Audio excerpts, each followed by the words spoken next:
جیسے رب تعالیٰ فرماتا ہے اے ایمان والو زیادہ گمان کرنے سے بچو، اے ایمان والو زیادہ گمان کرنے سے بچو۔ گمان کرنا کچھ بھی سوچنا کسی کے بھی متعلق، اس کی لیمٹس ہیں، اور خاص طور پر مومنین کے لیے کس طرح سے سوچے۔ ایسا نہیں ہے کہ تم اپنی عقل کے پردوں کو یا اپنے دماغ کے گھوڑے کو دوڑاتے رہو، جو چاہے من میں آئے جس کے بارے میں سب سوچتے رہو۔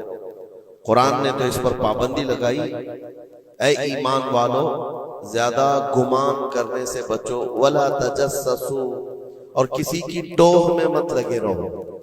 تجسس کس کو کہتے ہیں؟ جاسوسی کرنا، کون کہاں جا رہا ہے، کہاں سے آ رہا ہے، اس کے گھر میں کتنے لوگ ہیں، کس وقت ان کے گھر میں کیا کیا ہوتا ہے، تمہیں اس کے بارے میں اللہ نے حکم نہیں دیا، لیکن بھائیوں کی ٹوہ میں لگے رہنا بہت بڑا گناہ ہے، گناہ کبیرہ میں ہے۔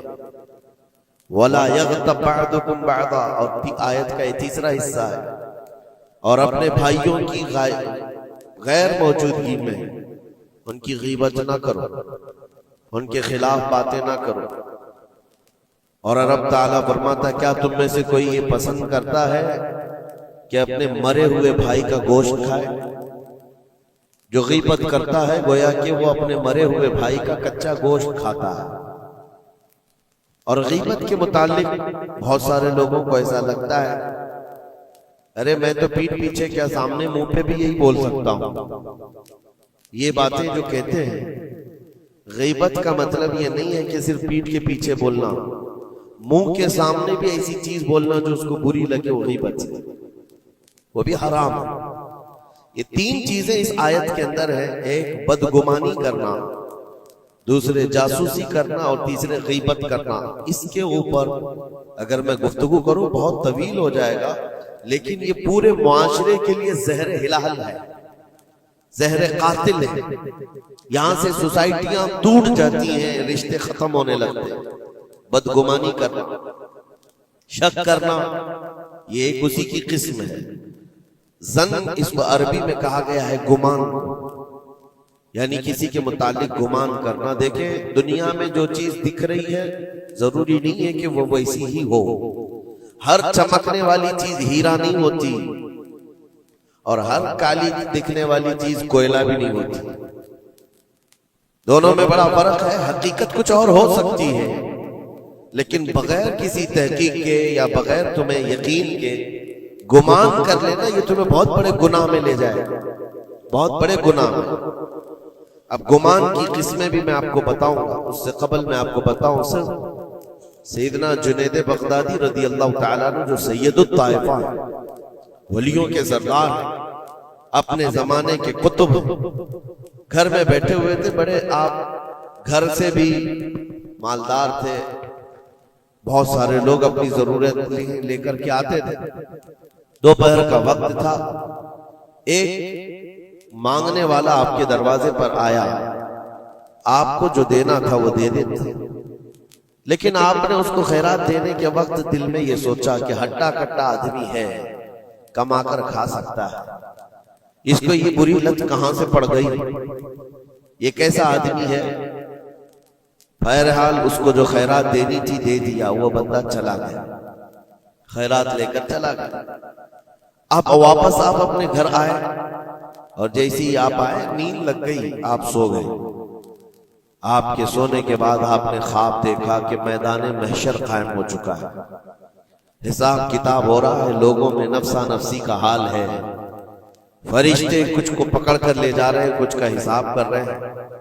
اور جب حضرت جنید بغدادی کا نمبر آیا تو دو فرشتے بہت بڑی تھال لے کر کے آئے، جس میں کچا گوشت تھا اور خون ٹپک رہا تھا۔ جنید بغدادی سے کہا گیا کہ یہ لو، اس کو کھاؤ۔ تو حضرت جنید بغدادی نے کہا کہ کیا مجھے نہیں جانتے، میں جنید ہوں، میں نے ایسا کون سا گناہ کیا کہ مجھے اس کی سزا یہ دی جا رہی ہے؟ فرشتوں نے کہا اے جنید، کیا اپنے مومن بھائی کے بارے میں آج دن میں آپ نے برا گمان نہیں کیا؟ جو آپ کے دروازے پر آیا اس کے متعلق آپ نے بدگمانی نہیں کی؟ تو حضرت جنید بغدادی رضی اللہ تعالیٰ عنہ بچھک کر کے اٹھ گئے، خوف کے مارے نیند کھل گئی۔ اور اس کے بعد بے قراری اتنی آئی کہ ہاں میں نے تو گمان اس کے متعلق غلط کیا تھا، تھوڑا سا ایسا بھی نہیں ہے کہ وہ چور ہے، ڈکیت ہے، ڈاکو ہے، یہ بھی نہیں، صرف اتنا سوچا تھا کہ ہٹا کٹا آدمی ہے، مانگتا کیوں ہے۔ حضرت جنید بغدادی اپنے گھر سے نکلے اس فقیر کو ڈھونڈنے کے لیے کہ جو میرے گھر آیا تھا، اور اس کے بعد ڈھونڈتے ہوئے اس کے پاس پہنچ گئے، جا کر کے اس سے معافی طلب کی، کہا کہ آج تو جو گھر پر آیا تھا میں نے تیرے متعلق یہ گمان کیا تھا کہ تو ہٹا کٹا آدمی ہے اور مانگ کر کھا رہا ہے۔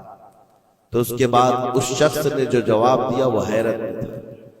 میرے عزیزوں، نہ وہ فقیر تھا، نہ ہی وہ کوئی کمزور اور مجبور تھا، بلکہ اللہ کے ایک ولی تھے جو ان کے امتحان کے لیے آئے ہوئے تھے۔ حضرت جنید بغدادی رضی اللہ تعالیٰ عنہ کو اس سے زیادہ مال انہوں نے لوٹایا اور کہا اے جنید، تیرے مقامات کو اگر کوئی چیز ختم کرتی ہے تو مومنین کے متعلق بدگمانی کر، اگر تو آج یہاں نہ آتا تو تیرے مقامات روک دیے جاتے، آگے تم نہ معرفت و طریقت کے راستے پر بڑھ سکتے، کیونکہ یہ مرض ہے، یہ بیماری ہے۔ اس بیماری نے تو ہمارے معاشرے کو خراب کیا ہوا ہے۔ بدگمانی سے بچو، یہاں تک کہ لوگوں نے بہت جلدی اپنے دماغ پر یقین کر کے فیصلے بھی لے لیے ہیں۔ آپ مثال کے طور پر کسی گھر سے کوئی نکل رہا ہے اور آپ نے فوراً یہ گمان کر لیا کہ یہ اس گھر میں بدکاری کرنے کے لیے گیا تھا۔ آپ کی نیگیٹیوٹی جو ذہن میں تھی آپ نے گمان کیا اور اس پر یقین کی مہر بھی لگا دی، نہ اس سے آپ نے جا کر پوچھا کہ کون ہے، کیوں آیا تھا۔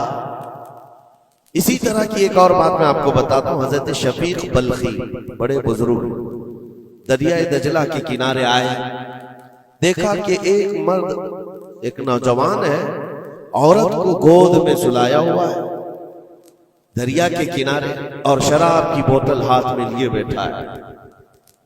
اس طرح کا ماحول تو بغداد کا نہیں تھا، پردے کا ماحول تھا، اسلامی ماحول تھا، لیکن کھلے عام کوئی دریائے دجلہ کے کنارے اس طرح بیٹھے اور وہ بھی اولیاء کی نظر پڑے تو ان کے لیے تو بہت حیرت کی بات تھی۔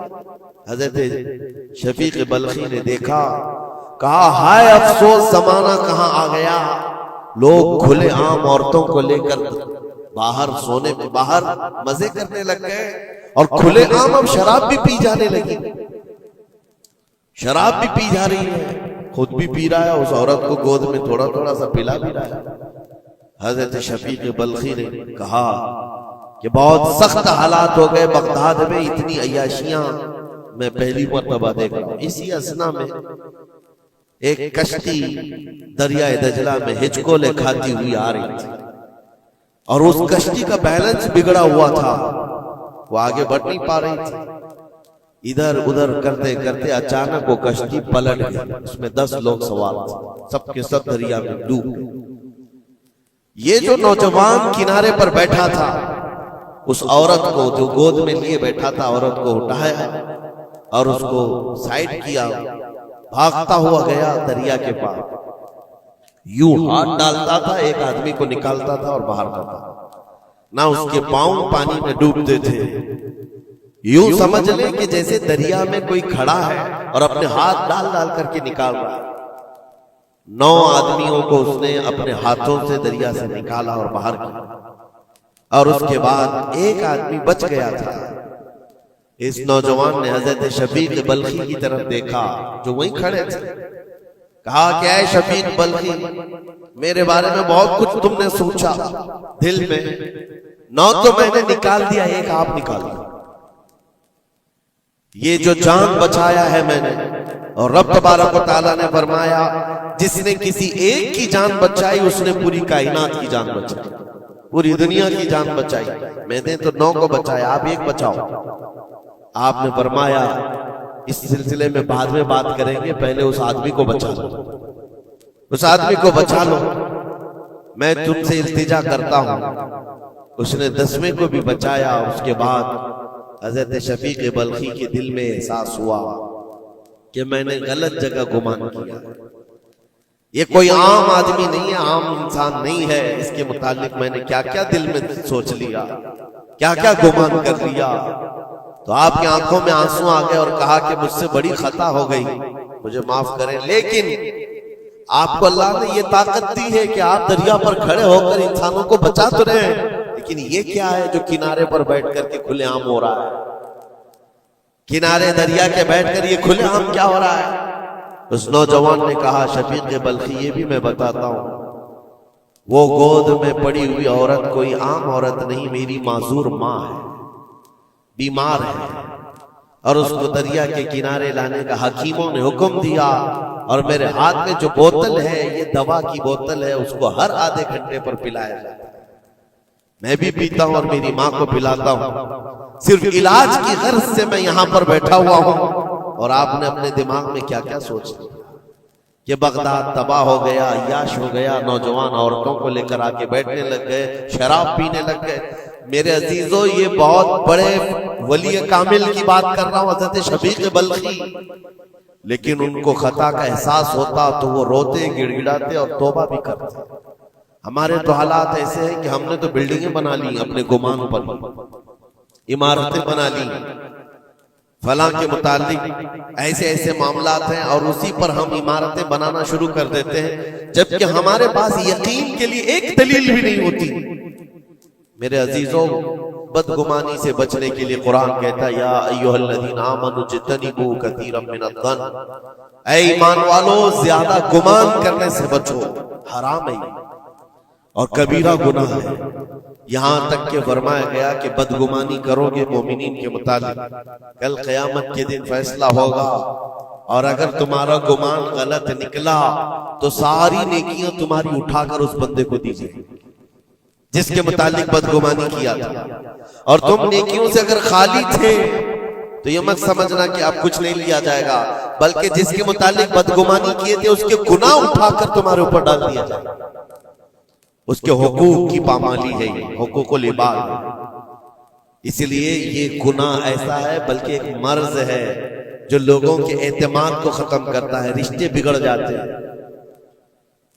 مجھے یاد ہے ایک بات بہت پہلے کی، ہمارے زمانے طالب علم، میں نے تقریباً 8-10 سال دیکھا، دو گہرے دوست تھے، بہت گہرے دوست، ایک ساتھ کھاتے تھے، ایک ساتھ جاتے تھے، مشہور تھی دوستی۔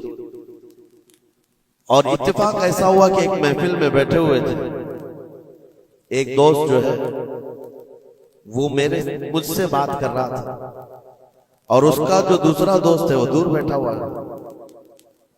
اب اس دوست نے مجھے کان میں کچھ بات کی، میں نے دیکھ کر ہنسا، وہ بھی مجھے دیکھ کر ہنسا، بات کچھ اور ہی تھی۔ سامنے والے کو ایسا لگا کہ ہم اس کے متعلق پلاننگ کر رہے ہیں، اور اس کو یہ لگا کہ ہم اس کے متعلق کچھ بری باتیں کر رہے ہیں، جبکہ نہ اس کے نام کا مسئلہ تھا، نہ ٹاپک تھا، کچھ نہیں تھا۔ بس اس بندے نے اس بدگمانی کی وجہ سے 10 سال تک بات چیت چھوڑ دی۔ کئی مرتبہ ہم نے بتایا بھی کہ تمہارا میٹر نہیں تھا، تمہارا مسئلہ نہیں تھا، سامنے والے کو یقین نہیں آتا، صرف اور صرف گمان کی بنیاد پر کہ وہ مجھے دیکھ کر ہنس رہا تھا تو میرے متعلق بات تھی۔ یہ اپنے عقل کے فطور پر یقین کر کے عمارتیں بنا لینا تمہیں بہت بڑی گمراہی میں لے جاتا ہے۔ کئی مرتبہ ایسا ہوتا ہے کہ دھوکہ کھا جاؤ گے۔ اسی سورہ حجرات کی ایک اور آیت میں بتاؤں آپ کو، اللہ کریم فرماتا ہے یا ایھا الذین آمنوا ان جاءکم فاسق بنبأ فتبینوا ان تصیبوا قوما بجہالۃ فتصبحوا علی ما فعلتم نادمین۔ یہ بدگمانی کرنے کا ایک اور ذریعہ، ایک راستہ ہے۔ کیا ہے؟ اللہ فرماتا ہے جب تمہارے پاس کوئی فاسق آدمی خبر لے کر کے آئے تو اس کی تحقیق کر لو۔ یہ اللہ کا حکم ہے۔ کوئی فاسق آدمی، فاسق کون ہے؟ اس کی مثالیں آپ کو مل جائیں گی۔ جو کھلے عام گناہ کرتا ہے وہ فاسق ہے۔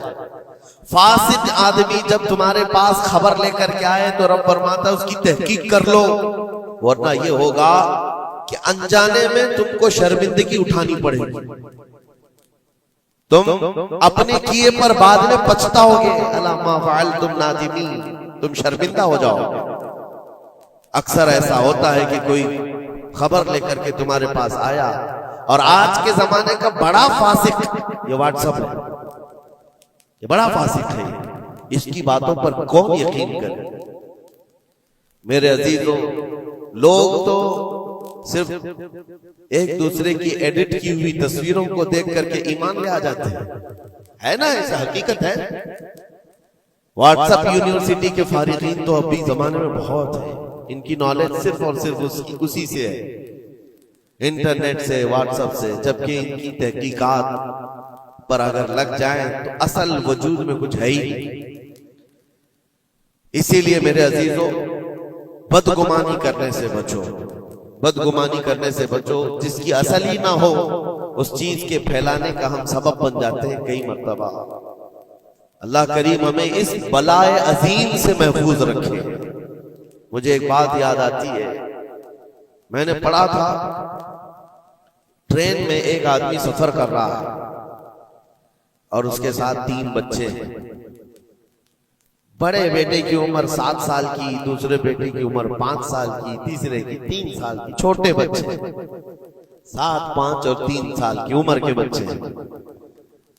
اب وہ بندہ جب ٹرین میں سفر کر رہا ہو 3 بچوں کو لے کر کے، اور جب بیٹھا ہوا ہے ٹرین میں، کوئی بڑا ادھر سے کودتا ہے، کوئی ادھر سے اچھلتا ہے، یہ تینوں اچھل کود ایسی مچائے ہوئے ہیں کہ اس مسافر کا آرام اور سکون غارت ہو گیا ہے۔ تھوڑی دیر تک کوئی برداشت کر لے گا، اور اس کے بعد مسافر دیکھ رہے ہیں دوسرے، بڑا مسئلہ تو یہ ہے کہ اچھل کود تو بچے کر رہے ہیں، باپ ایک جملہ بھی ان کو منع نہیں کر رہا، نہ بڑے سے کہتا ہے کہ بیٹھ جا، نہ چھوٹے کو سنبھالتا ہے، اچھل کود کر رہے ہیں اور یہ خاموشی سے بیٹھا ہوا ہے کونے میں۔ سامنے کے پیسنجر دیکھتے رہے اور کہا کہ کتنا بے غیرت آدمی ہے، بچوں کو ایسے کھلے عام چھوڑا ہوا ہے، بیلوں کی طرح ناچ رہے ہیں۔ اب کانا پھوسی بھی شروع ہو گئی۔ تھوڑی دیر کے بعد جب یہ زیادہ ہو گیا تو لاوا پھٹ ہی جاتا ہے لوگوں کا، کوئی کسی کی گود میں کود پڑ رہا ہے، کوئی اچھل کود کرتے ہوئے بچہ کسی کے ہاں لٹک جا رہا ہے۔ 1 گھنٹہ تماشا ہوا تو اس کے بعد لوگوں کے صبر کا دامن چھوٹ گیا، بولنا شروع کر دیا، اور سب نے مل کر کے جب اس کو کوسنا شروع کیا، بھائی صاحب آپ کے بچے ہیں؟ اس نے کہا میرے بچے ہیں۔ کہا کچھ تو تمیز سکھاؤ، سفر کے آداب تو بتاؤ، کوئی وہاں سے کود رہا ہے، کوئی یہاں سے کود رہا ہے، سارے لوگوں کا آرام غارت کر کے رکھا ہے ان بچوں نے۔ آپ باپ ہیں، آپ کو تمیز نہیں آتی، آپ کو تربیت کا انداز نہیں معلوم۔ سب کی ڈانٹ ڈپٹ سنتا رہا، اور اس کے بعد تھوڑی دیر کے بعد بھرائی ہوئی آواز نکلی، اس کی درد بھری آواز نکلی۔ کہا میں ان کو تربیت اچھی طرح سے دیتا ہوں، تمیز بھی ہے سب، لیکن مسئلہ یہ ہے کہ آج ہی صبح ان کی ماں میری بیوی کا گھر میں انتقال ہو چکا ہے، وہ میکے گئی ہوئی تھی، یہ بچے میرے پاس تھے، مجھے صبح خبر آئی ہے ان کی ماں کا اچانک دورہ پڑنے سے انتقال ہو چکا، میں نے ابھی تک ان بچوں کو بتایا نہیں کہ ان کی ماں کا انتقال ہوا۔ یہ جتنا اچھل کود کر رہے ہیں، کھیل رہے ہیں، ابھی گھر پہنچیں گے تو ان کی ساری خوشیاں ختم ہو جائیں گی، یہ اپنی ماں کی مردہ لاش کو دیکھیں گے تو سارا اچھل کود چلا جائے گا۔ بس میں اس لیے ان کو اتنی دیر کے لیے چھوڑا تھا کہ جتنی دیر خوشی منا سکے منا لیں، پھر زندگی بھر ان کو ماں کو کھونے کا احساس تو ستاتا ہی رہے گا۔ بس اتنا جملہ اس کا نکلا تو ہچکیاں بند گئیں، جو بغل میں موجود مسافر تھے سب کی آنکھوں میں آنسو آ گئے۔ اب کوئی بچے کو اٹھاتا چومتا تھا، کوئی اس کو گود میں اٹھا رہا ہے، بچوں کو خبر نہیں ہے کہ ان کی ماں کا انتقال ہوا ہے، اور یہ بندہ ان کو سفر پر لے جا رہا ہے۔ لیکن تھوڑی ہی دیر کے لیے دوسرے مسافروں نے کیا کیا بدگمانیاں کر لی۔ میرے عزیزوں، کس کی زندگی میں کیا چل رہا ہے آپ کو خبر نہیں ہے۔ کئی لوگوں کی زندگیوں میں سمندر موجیں مار رہا ہے، اور آپ اسے دیکھ کر کے نہ جانے بے غیرت سمجھ لیتے ہیں، کبھی اس کو بدتمیز سمجھ لیتے ہیں۔ یہ بدگمانیاں ہیں جو بندے کو یہاں تک لے آتی ہیں۔ اور بدگمانی کرنے کا ایک طریقہ یہ بھی ہے کہ حضرت امام راضی فرماتے بندہ بسا اوقات کافر بھی ہو جاتا ہے، کفر تک چلا جاتا ہے بندہ، کیونکہ گمان پر اگر یقین کرنے لگ جائے۔ اس لیے بچو ان چیزوں سے، اور مومنوں کی عزت کو پامال کرنا یہ آسان نہیں ہے۔ صرف اور صرف میں نے کئی مرتبہ دیکھا ہے، اڑتی اڑتی خبریں آتی ہیں تو ہم اس پر یقین کرنے کے قریب ہو جاتے ہیں۔ اللہ ہمیں بھی اس کی ہدایت۔ یہ بہت باریک چیز ہے جس سے بچنا ناممکن نہیں تو مشکل ضرور ہے۔ میرے عزیزوں، اس سے بچنے کا ایک طریقہ یہ ہے، بندہ یہ سوچ لے کہ مجھے رب تعالیٰ نے اس دنیا میں کس لیے بھیجا ہے۔ سب کا حساب کتاب لکھنے کے لیے بھیجا ہے، سارے لوگوں کا اعمال نامہ مجھے پوچھا جائے گا قیامت کے دن، فلاں کیا کرتا تھا، فلاں کیا کرتا تھا۔ جب مجھے رب تعالیٰ نے اس کا مکلف ہی نہیں بنایا تو خواہ دوسروں کی زندگیوں میں کیوں دخل اندازی کروں، کیوں لوگوں کے متعلق گمان پال کر کے بیٹھوں۔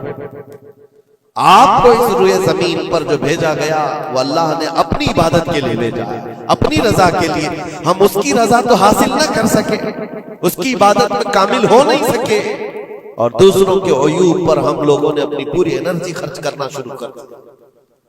عزیزان گرامی وقار، یہ پرفتن دور ایسا ہے۔ اب میں جو قسمیں بتا رہا تھا زن کی، دیکھیں بسا اوقات بندے سے بندے کا گمان اپنی جگہ پر، آپ میرے بارے میں کیا سوچتے ہیں مجھے معلوم نہیں، میں آپ کے بارے میں کیا سوچتا ہوں وہ آپ کو بھی نہیں معلوم۔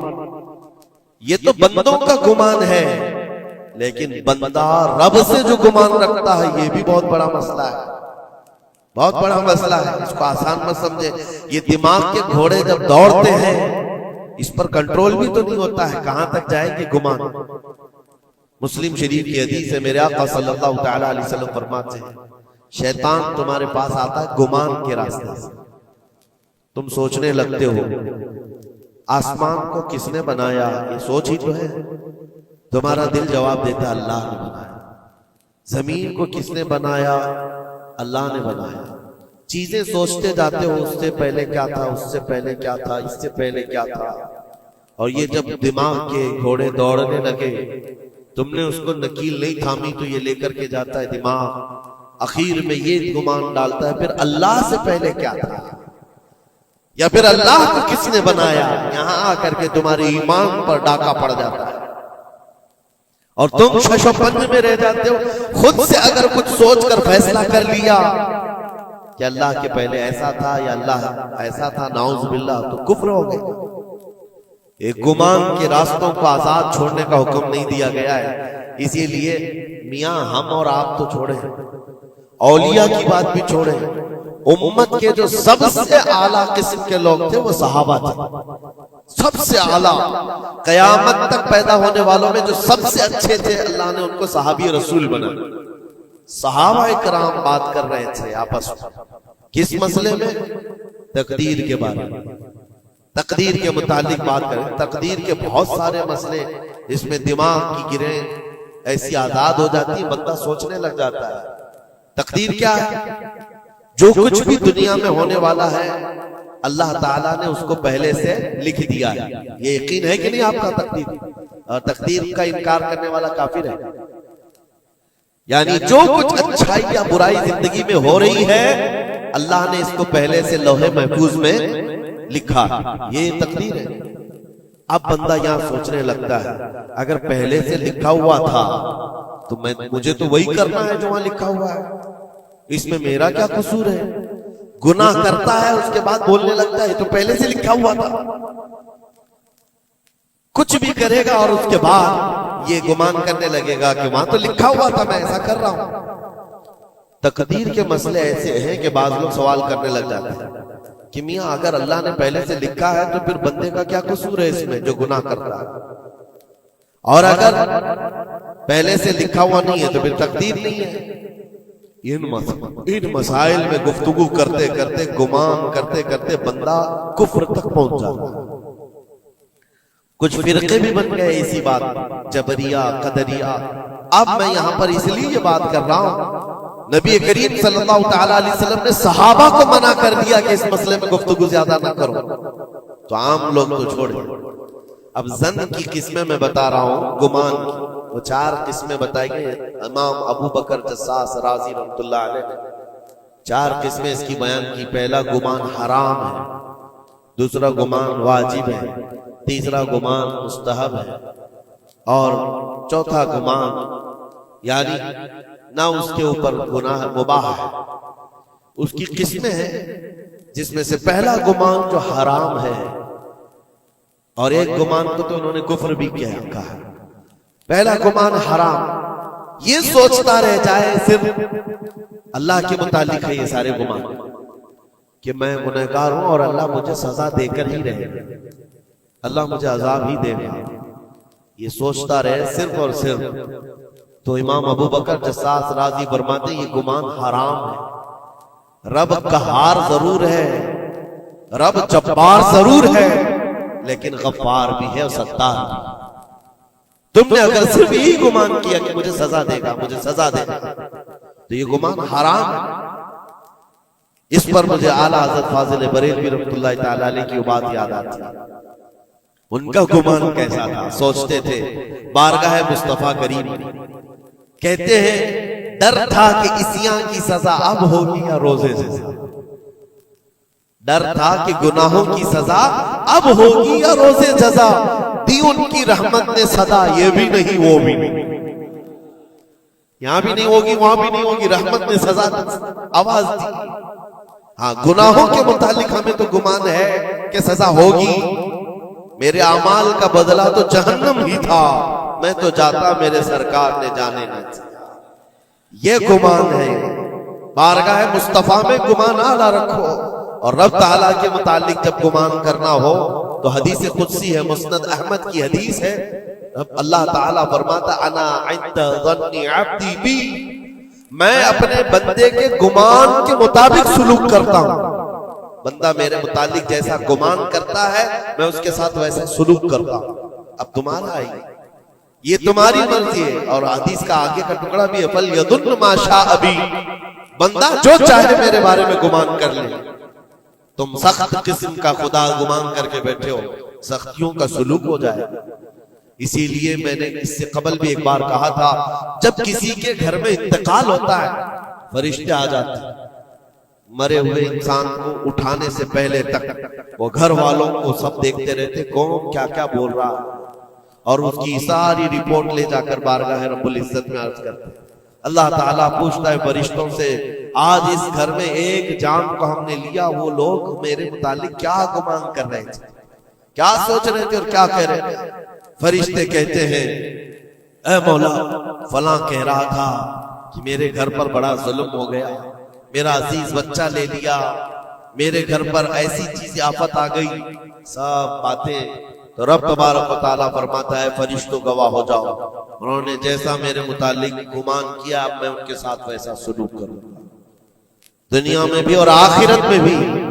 اور پھر کسی گھر سے فرشتے جاتے ہیں جو نیک لوگوں کا ہوگا، رب تعالیٰ پوچھتا ہے یہاں کیا کہا جا رہا تھا میرے متعلق، کیا سوچا جا رہا تھا؟ فرشتے کہتے ہیں مولا ان کے گھر پر بڑی غم کی بات تھی، بڑی مصیبت تھی، ان کے باپ کا انتقال تھا، لیکن ہر کوئی کہہ رہا تھا انا للہ و انا الیہ راجعون، ہم اللہ کے لیے ہیں اور اللہ ہی کی طرف لوٹنے والے ہیں۔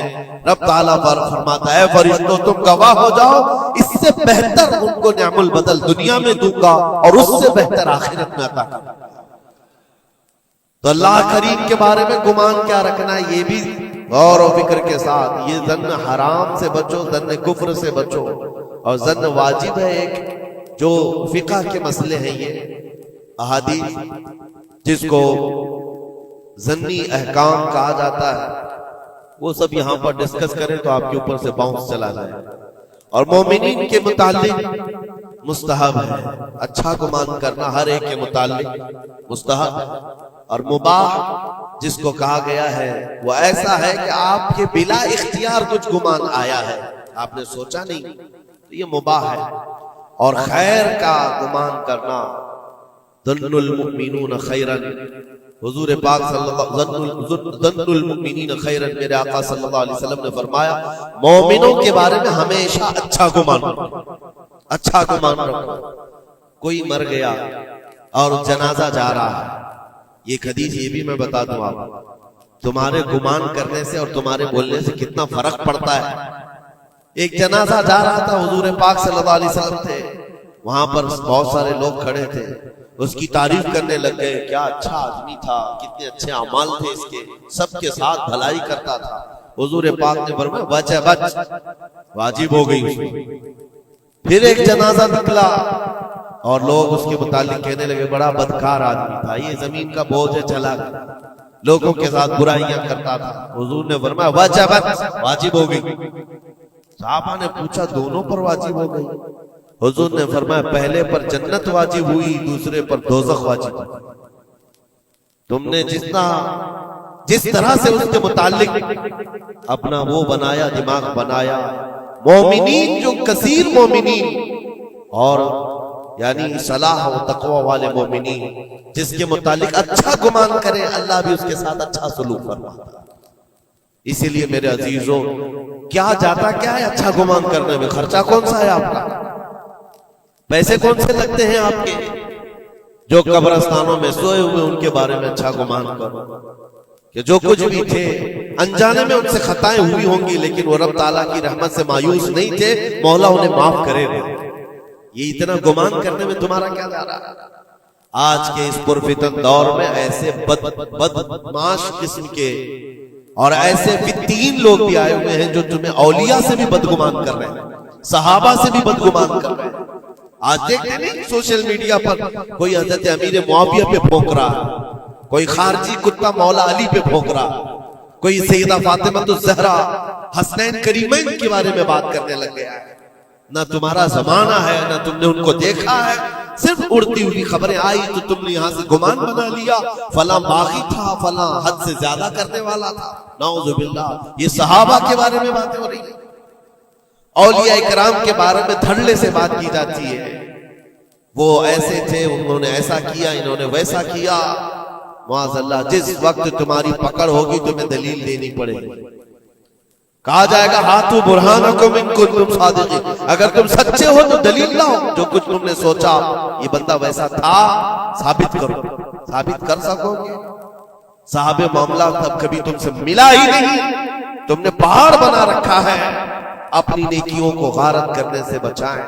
پھر قرآن کی آیت پڑھتا ہوں، اے ایمان والو کثیر گمان کرنے سے بچو۔ اس کے دو حصوں پر تو میں نے بات ہی نہیں کیا، ولا تجسسوا، جاسوسی مت کرو۔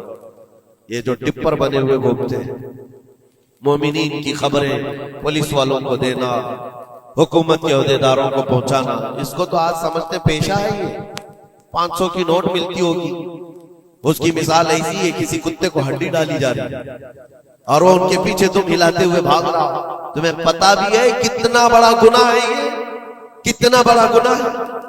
ارے تم ہے، لعنت ہے ایسی زندگیوں پر۔ تم کو زندگی اس لیے ملی کہ تم مومنین کی اور مسلمانوں کی خبرگیری کرو اور یہاں کی جاسوسی لے جا کر کفار کو دو۔ کل قیامت کے دن کیا جواب دو گے رب تعالیٰ کے بارے میں؟ رب تبارک و تعالیٰ کے ان بندوں کے متعلق جو اسے اللہ پکارتے ہیں، تم ان کی خبریں لے جا کر ان کفار و مشرکین کو دینا چاہتے ہو جو ہماری جان کے پیاسے ہیں۔ مسلمانوں میں سے اگر کوئی ہے تو باز آ جائے، توبہ کر۔ اتنا خطرناک گناہ ہے کہ مرنے کے بعد قبر میں اس کا چہرہ قبلے سے بدل دیا جائے، کب قبلہ سے بدل دیا جائے گا اس کا چہرہ، اس کو قبلے کی طرف رکھنے نہیں دیا جائے گا۔ عزیزان گرامی اوقات، اللہ کریم ایسی بری نوبتوں سے ہمیں محفوظ فرمائے، ایسی بری ڈیوٹی سے اللہ محفوظ فرمائے۔ کریم خدا ارحم الراحمین کی بارگاہ میں دعا ہے کہ ہمیں ہماری عقل پر کنٹرول کی توفیق دے اور ہمیں مومنین کے متعلق حسن ظن کی توفیق عطا فرمائے۔ بدگمانی سے کیے ہوئے گناہوں سے مولا ہم کو معاف فرمائے۔ رب تبارک و تعالی ہماری گمان سے مومنین کا کسی کا دل دکھا ہو، ہم تیرے بارگاہ میں سچی توبہ کرتے ہیں، مولا ہمیں معاف فرما دے۔ وصلی اللہ تعالی علی خیر خلقی محمد وآلہ واصحابہ اجمعین برحمتہ۔